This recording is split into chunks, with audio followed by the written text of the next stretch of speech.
Hello बच्चों, मैं पूनम राठौड़ राजस्थान सरकार और वेदांता के CSR इनिशिएटिव ई कक्षा में आपका स्वागत करती हूं, जिसके टेक्निकल पार्टनर है मिशन ज्ञान। तो बच्चों, आज हम पढ़ने वाले हैं चैप्टर 3, क्या नाम है, ग्लिम्पसेस ऑफ द पास्ट, यानी अतीत की कुछ झलकियां। तो चलिए शुरू करते हैं।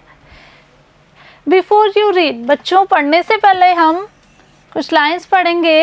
Here are some pictorial glimpses of the history of our country from 1757 to 1857। हमारा जो चैप्टर 3 है बच्चों, वो किस में दिया हुआ है? पिक्टोरियल रिप्रेजेंटेशन में, यानी उसमें पिक्चर्स के थ्रू ही हमें समझना होगा। ठीक है, उसमें क्या दिया हुआ है? टेक्स्ट दिया हुआ है और पिक्चर्स दी हुई है, तो हमें टेक्स्ट रीड करना और पिक्चर्स को देखना है।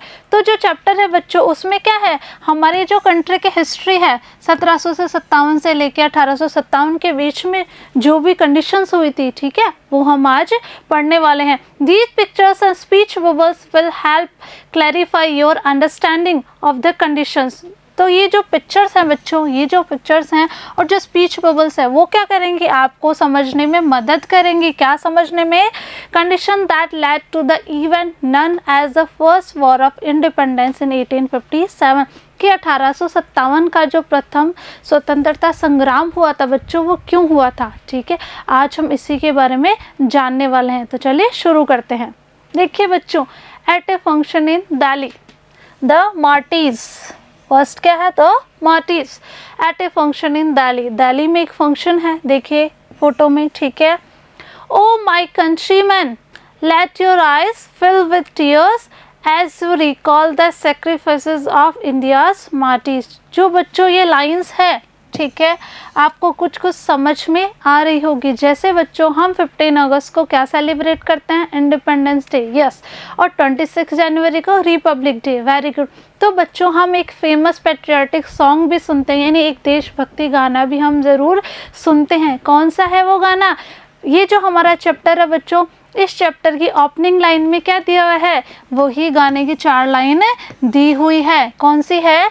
ऐ मेरे वतन के लोगों, जरा आँख में भर लो पानी, जो शहीद हुए हैं उनके जरा याद करो कुर्बानी। यस, तो ये बच्चों, ये जो सॉन्ग है, ये क्या है? बहुत ही फेमस, बहुत ही प्रसिद्ध देशभक्ति गाना है। और ये किसने गाया था? ये गाया था मिसेस लता मंगेशकर ने। ठीक है, तो ये गाना हम कब सुनते हैं बच्चों? वेरी गुड, जब भी हम 26 जनवरी या 15 अगस्त मनाते हैं, तो बहुत अच्छा सा हमें फील भी होता है। तो देखिए बच्चों, इस फोटो में आपको कौन कौन दिख रहे हैं? लता मंगेशकर हैं, ठीक है, रानी लक्ष्मीबाई है, जवाहरलाल नेहरू हैं, और कौन कौन है? भगत सिंह हैं, महात्मा गांधी है, इंदिरा गांधी जी हैं, शास्त्री जी हैं। ठीक है, आगे चलिए बच्चों। द नाइटिंगेल ऑफ बॉलीवुड, ये जो गाना था बच्चों, जो आपको मैंने सुनाया और जो हमारे चैप्टर की ओपनिंग लाइंस भी हैं, ठीक है, वो किसने गाया था? लता मंगेशकर ने। आगे चलिए, नेताजी सुभाष चंद्र बोस, ठीक है, इनको प्यार से क्या कहा जाता है? नेताजी, ठीक है। और इनका बहुत प्रसिद्ध स्लोगन भी है बच्चों, एक फेमस स्लोगन भी है। कौन सा है? Give me blood I will give you freedom, कि तुम मुझे खून दो, मैं तुम्हें आज़ादी दूंगा। किसने कहा था? ये कहा था नेताजी सुभाष चंद्र बोस ने। आगे चलिए, ये कौन है बच्चों? यस, जवाहरलाल नेहरू, जिनको क्या कहा जाता है प्यार से? चाचा नेहरू। क्यों कहा जाता है? क्यों बच्चों? इनके जन्म दिवस पे क्या मनाते हैं हम? चिल्ड्रंस डे मनाते हैं, क्योंकि इनको बच्चों से बेहद लगाव था। देखिए बच्चों, इन्होंने क्या कहा था? कंफर्ट इज फॉरबिडन, यानी आराम हराम है। किसने कहा था? किसने कहा था? जवाहरलाल नेहरू ने। चलिए, ये देखिए बच्चों, राजगुरु भगत सिंह और सुखदेव।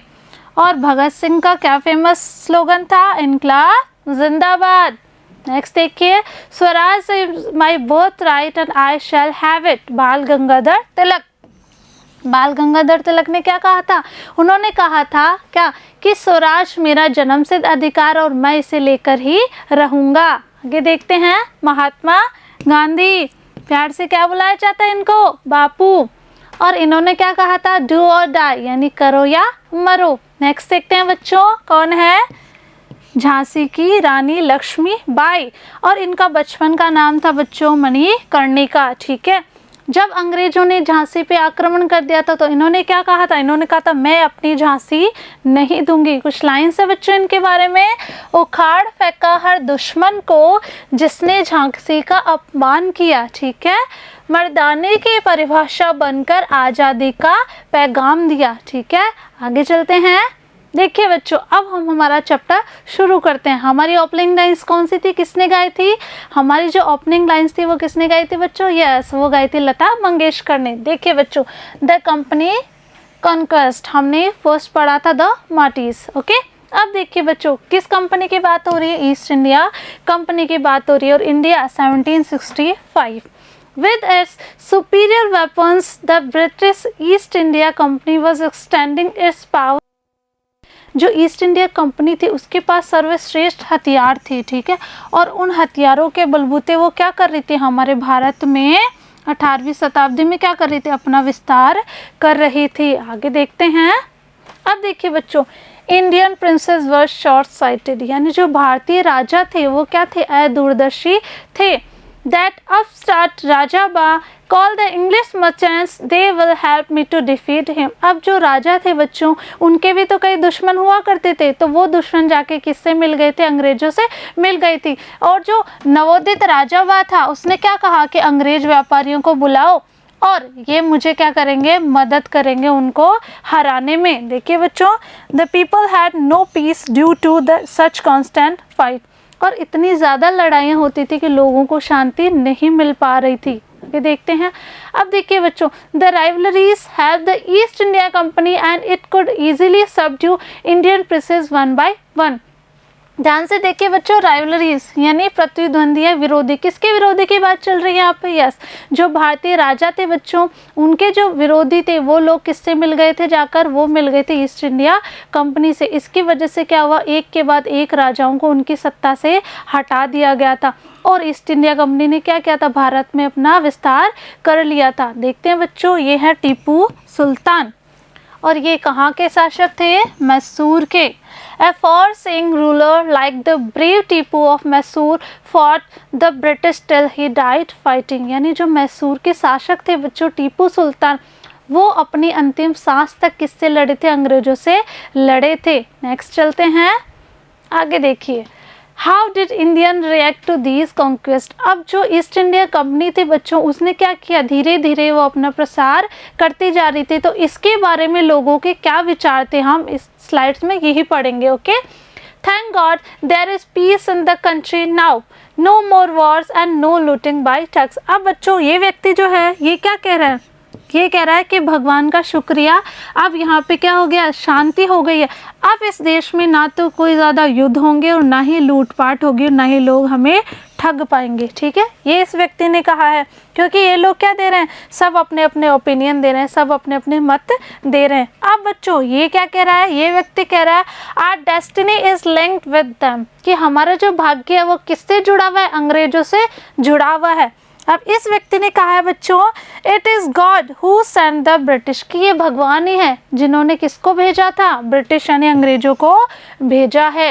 ये देखते हैं। अब बच्चों, यहाँ भी वही बात चल रही है, कौन क्या ओपिनियन दे रहा है, हम पढ़ते हैं। देखिए, the white man has killed और डिथ्रोन्ड आवर किंग्स। अब ये जो व्यक्ति है बच्चों, ये कह रहे हैं कि जो अंग्रेज हैं, वाइट मैन किसके लिए यूज़ किया गया, अंग्रेजों के लिए। तो अंग्रेजों ने क्या किया, हमारे कुछ राजाओं को या तो मार दिया है या उनको उनके शासन से हटा दिया है, ठीक है। अब देखिए बच्चों, ये व्यक्ति कह रहा है now we have become slaves of foreigners, यानी हम अब विदेशियों की दास्तां में रहना पड़ेगा।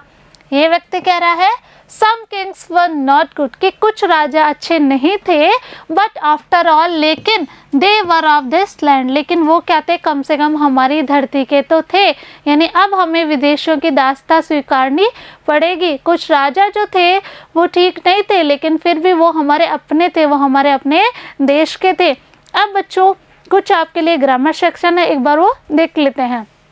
ग्रामर सेक्शन में बच्चों आपके लिए जेंडर, ठीक है, लिंक, टाइप्स ऑफ जेंडर, की जेंडर जो है वो कितने प्रकार के होते हैं। हम बच्चों इस चैप्टर में ऑलमोस्ट मतलब हर चैप्टर में कुछ ग्रामर के टॉपिक साथ में लेके चलेंगे, जिससे आपको ग्रामर भी कवर हो जाएगी और आपको सब कुछ इजीली समझ में आएगा। तो आज का टॉपिक है हमारा जेंडर।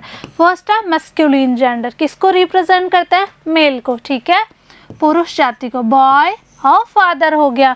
नेक्स्ट फेमिनन, ये किसको रिप्रेजेंट करेंगे, गर्ल और मदर यानी स्त्री जाति को। नेक्स्ट कॉमन जेंडर, ठीक है, ये यूज़ हो गया स्टूडेंट और फ्रेंड, यानी गर्ल हो या चाहे बॉय हो, हम क्या यूज़ करते हैं उसके लिए, स्टूडेंट ही यूज़ करते हैं, ठीक है।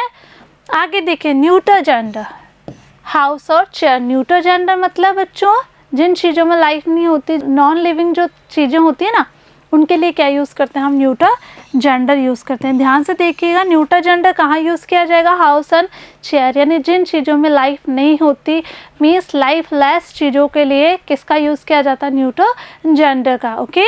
जैसे हाउस है, चेयर है, टेबल है, स्पीकर है, इस तरीके से। चलिए आगे देखिए बच्चों, आपको मैंने ये कुछ क्वेश्चंस दिए हैं, सिर्फ आपको इनकी हिंदी मीनिंग लिखनी है और आपको अपनी कॉपी में कर लेना। देखिए ये इस तरीके से आपको सारे अपनी कॉपी में करने हैं। नेक्स्ट में ये स्टैग और हाइंड तक आपको क्या करना है, सिर्फ इनकी हिंदी मीनिंग लिखनी है और इनको लर्न करना है, ओके। तो इस तरीके से आपको ये सारे ग्रामर में और जो जितने भी वर्ड मीनिंग्स है वो कॉपी में करते रहना है और उनको लर्न भी कर लेना है, क्लियर। और ये जो जेंडर है आपका ग्रामर सेक्शन में वो आपको कर लेना है और इनके सामने क्या लिखना है, इनकी हिंदी लिख लेनी है। मैं मिलूँगी आपसे पार्ट नंबर 2 में, हम इसी स्टोरी को कंटिन्यू करेंगे। तब तक के लिए पढ़ते रहिए और आगे बढ़ते रहिए। Thank you.